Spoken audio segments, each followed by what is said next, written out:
નમસ્કાર વહાલા વિદ્યાર્થી મિત્રો, આજના આ વિડીયોમાં આપણે જોવાના છે ધોરણ 12 ભૂગોળ વિષયના મોસ્ટ આઈએમપી વિભાગ સી માટેના પ્રશ્નો। તો ખાસ વિડીયોમાં અંત સુધી જ બન્યા રહેજો। જે પણ હું તમને મોસ્ટ આઈએમપી પ્રશ્નો આપીશ તે ખાસ પૂછાયેલા હશે તે જ પ્રશ્નો આપીશ, વધારાના કોઈ પણ પ્રકારના પ્રશ્નો આપીશ નહીં। અને આ સાથે જ હું તમને જણાવીશ કે કયા પ્રકરણમાંથી કેટલા પ્રશ્નો આવી શકે છે તે સંપૂર્ણ માહિતી આજના વિડીયોમાં આપવાનો છું। તો ખાસ વિડીયોને અંત સુધી જરૂરથી જુઓ। વિડીયો પસંદ આવે તો વિડીયોને લાઇક કરો, ચેનલને સબસ્ક્રાઇબ કરો।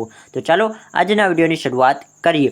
તો વિદ્યાર્થી મિત્રો, સૌપ્રથમ તમે જોઈ શકો છો કે પાઠ કયા કયા, તો કે બીજો, ત્રીજો, ચોથો, પાંચમો, છઠ્ઠો, સાતમો, આઠમો, નવમો, દસમો સોરી નથી, 7, 8, 9 અને 11 ને 12। તો કે આટલા પ્રકરણમાંથી તમને 2 ગુણના પ્રશ્નો જોવા મળશે। તો દરેક મોસ્ટ ઇમ્પોર્ટન્ટ પ્રશ્નો છે તે જોઈ લઈએ એકવાર તમે, ત્યારબાદ તમે નવનીતમાંથી આ દરેક પ્રશ્નોને એકવાર જરૂરથી વાંચી લેજો।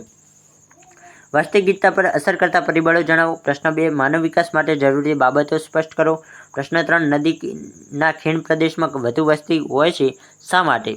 પછી છે પ્રશ્ન 4 કે ભારતના ભાષાકીય માળખાનો ખ્યાલ આપો।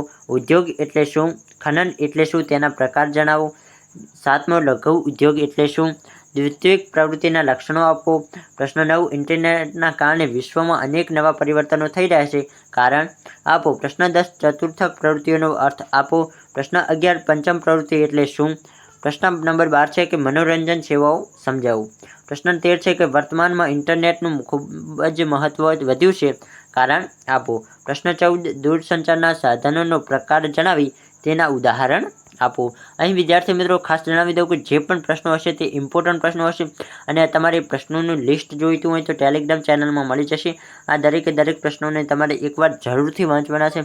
આમાંથી જ વિદ્યાર્થી મિત્રો તમારે વિભાગ સીમાં પ્રશ્નો આવવાના છે, ખાસ તમને જણાવી દઉં છું। અને તમને વિશ્વાસ ન હોય તો તમે પેપર આપ્યા બાદ તમે ચેક કરી શકો છો। આ પીડીએફ તમને ટેલિગ્રામ ચેનલમાં મળી જ જશે। ત્યારબાદ તમે ચેક કરશો તો તમને ઘણા ખરા પ્રશ્નો તમને આમાંથી જ જોવા મળશે। વ્યક્તિગત સંચાર તંત્રના સાધનો જણાવો। પ્રશ્ન 16, બંદરોને આંતરરાષ્ટ્રીય વ્યાપારના પ્રવેશ દ્વાર શા માટે કહેવામાં આવે છે? પ્રશ્ન 17, ડ્રેજિંગ એટલે શું? ખાસ ઇમ્પોર્ટન્ટ પ્રશ્ન। પ્રશ્ન 18, બંદરો આંતરરાષ્ટ્રીય વ્યાપારના પ્રવેશ દ્વાર તરીકે સાથી ઓળખાય છે? પ્રશ્ન 19, ગેટ સમજૂતીના મુખ્ય ધ્યેયો કયા છે? અને વિદ્યાર્થી મિત્રો ગેટનું પૂરું નામ શું છે તે તમારે જણાવવાનું છે। પ્રશ્ન 20, વસાહત એટલે શું? વસાહતોનું વર્ગીકરણ આપો। પ્રશ્ન 21, છૂટીછવાઈ માનવ વસાહતોના લક્ષણો આપો। પ્રશ્ન 22, કાર્યકારિતાના આધારે શહેરોનું વર્ગીકરણ કરો। તો કાર્યકારિતાના આધારે શહેરોનું વર્ગીકરણ કરવાનું છે। પ્રશ્ન 23, વિકાસશીલ દેશોમાં શહેરી વસાહતોની સમસ્યાઓની ટૂંકી વિગત આપો। પ્રશ્ન 24, મોસ્ટ ઇમ્પોર્ટન્ટ સંસાધન એટલે શું?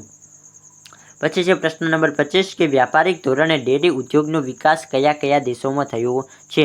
તો કે વ્યાપારિક ધોરણે કયા દેશોમાં ડેરીનો વિકાસ થયો છે તે તમારે લખવાનું રહેશે।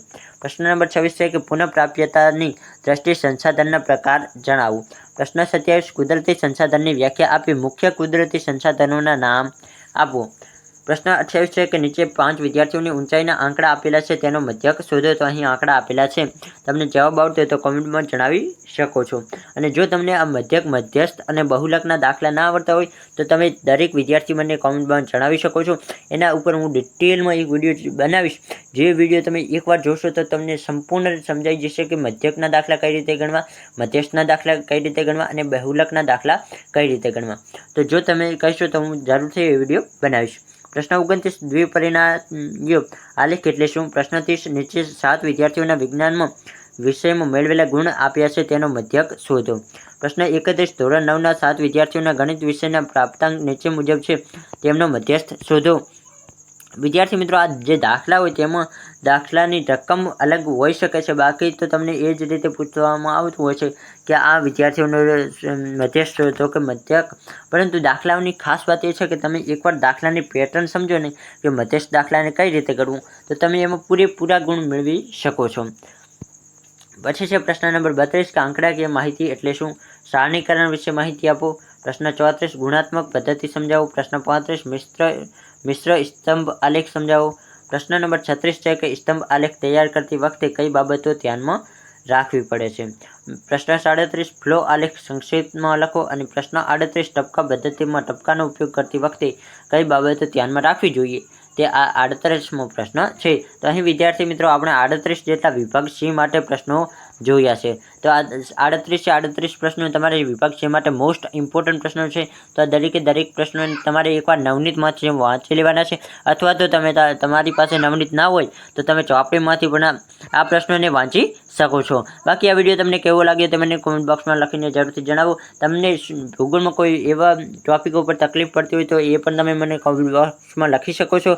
જે તમને ના આવડતું હોય તો એના ઉપર આપણે પણ વિડીયો બનાવવાની જરૂરથી કોશિશ કરીશું. ફરી મળીએ કોઈ નવા વિડીયો અને નવા ટોપિક સાથે. ત્યાં સુધી આવજો.